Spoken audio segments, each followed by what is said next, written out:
There is always a handful of Native leaders supporting each initiative. The federal government needs the paper trail that the Crown was asked, and it was all started by progressive Indian bands ready for the final steps. Chief Robert Louis confirms that the FNLMA is one of these steps. The chair.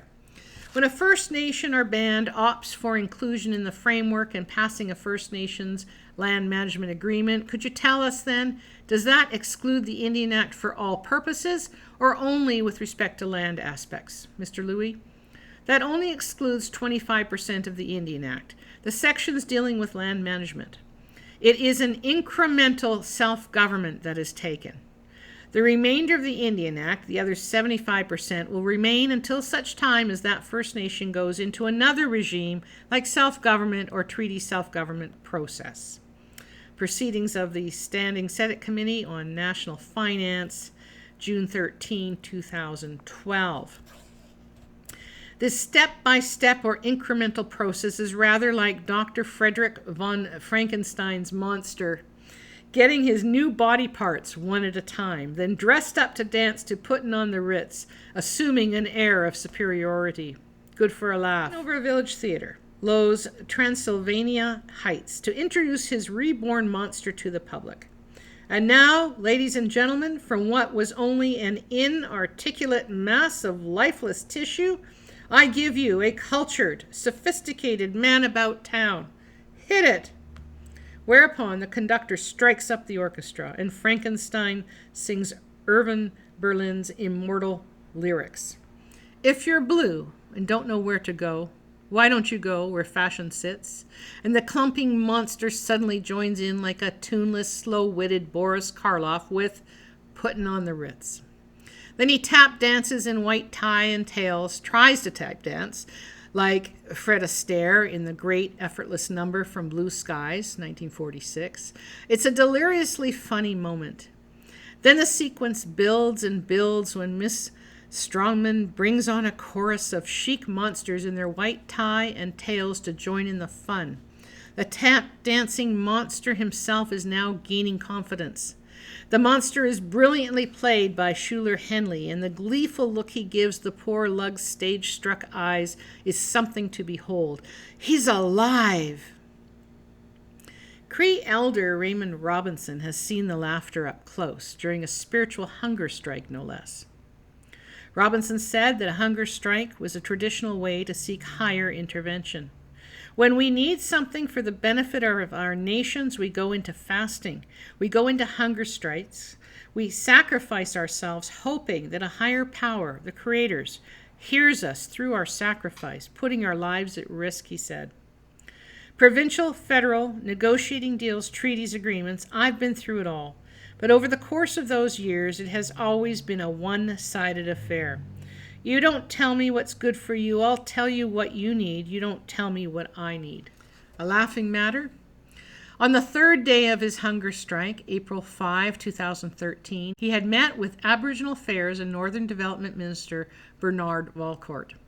Robinson asked Valcourt to relay a message to Prime Minister Stephen Harper, asking him to urge the Prime Minister to start meeting with Indigenous leaders to create a dialogue on Aboriginal issues. Robinson said that in response, Valcourt laughed. That is never going to happen, Robinson quoted the minister as saying. Are we a laughing matter, or are treaties a laughing matter? Is the condition of my reserve and the reserves across Canada a laughing matter? Is the way that they're cutting our programs a laughing matter? Raymond said on the CBC. Are we a joke? Have we always been a joke? Are we ever going to be taken seriously? Or is that a good representation of how the government sees us in this country, that we are nothing but a laughing matter? A one-sided affair, First Nations elder Raymond Robinson continues hunger strike, April 9, 2013.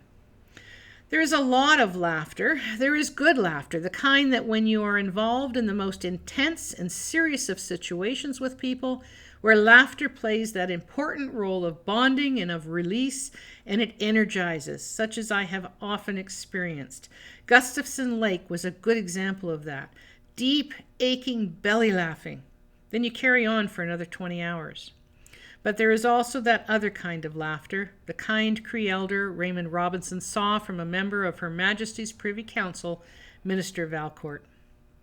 Some laughter I have borne witness to has made me physically ill. How else can you respond to seeing the happy and encouraged faces of chiefs having left a meeting believing that they have been heard with high expectations, only to see the reality and hear the laughter and to know how devastated and hopeless they will soon be made to feel.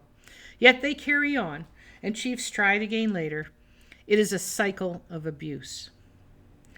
When we laugh, we're often communicating playful intent, so laughter has a bonding function within individuals in a group. It's often positive, but it can be negative too. There's a difference between laughing with and laughing at.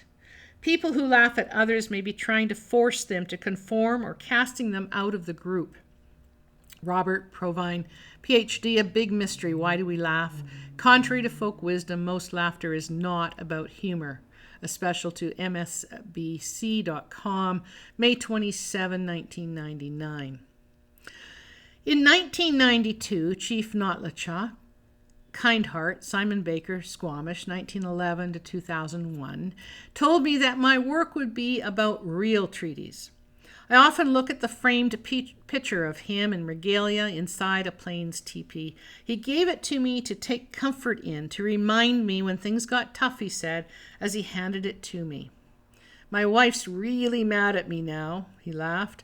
I took it right off our living room wall. She didn't want me to take it, but she doesn't understand. I told her, we have lots of pictures, and this one needs to be in a very special place.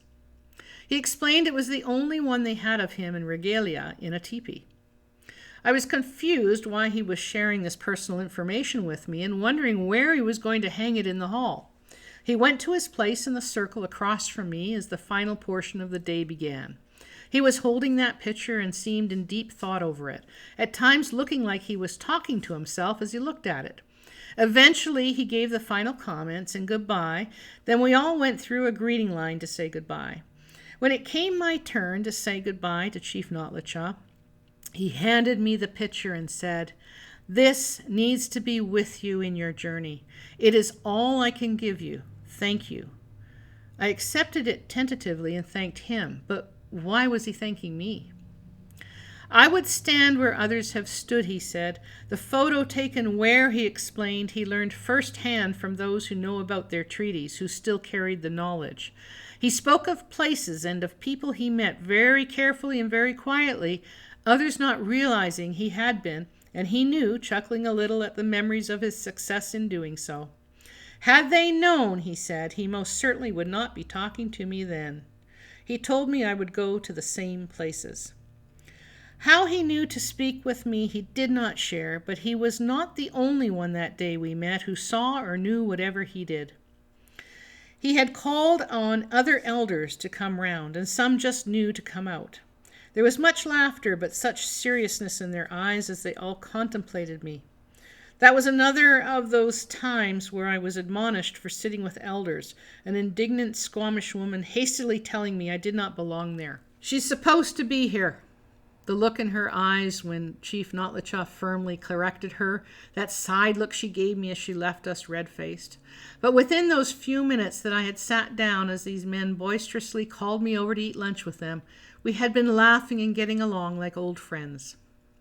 "So you know then about me and about what I've been thinking about, what I'm going to be doing," I said to Chief Notlacha. I'd been thinking of quitting my position of Department of Justice in-house legal counsel for the Department of Indian and Northern Affairs. I was coming up fast on the lifer category of 5 years. "But you cannot tell me about it," I said. He nodded. He looked very sad and heavy into my eyes, looked down, and thus confirmed. That year, 1992, was also when the BC Treaty Commission and Land Claims Agreement negotiations started up, established by agreement among Canada, British Columbia, and the First Nations Summit. It would prove to be an arduous path I am on. Chief Notlacha and the Squamish medicine woman, having most solemnly understood, would be the case as expressed through their worry for me and their watery eyes that day. It was not until his funeral that I learned Chief Notlacha had been of the longhouse, something that he had kept carefully tight. The medicine woman said that day we met that she wished I did not have to carry this, that no one should have to carry so much alone and so young, but it was just too late, she said. Her tears poured down her cheeks, and her voice faltered as she touched me and said, "Bless you, child," as we said our goodbyes. Good thing they did not tell me anything. I doubt I would have quit my job, given what lay in store. The core of my warnings in Appleseed hold. No, things did not get fixed, though one area that was silent at the time of Appleseed, the parties to the individual agreement, was subsequently disclosed. Appleseed included exploration of the implications of the possibilities of who the parties to the individual agreement would be, suspicion caused by the very silence. Why would such an important detail be omitted? Department of Justice lawyers know their stuff. I add to Appleseed in the below warnings, some most critical treaties, but first I remind what happened after the treaties were entered into.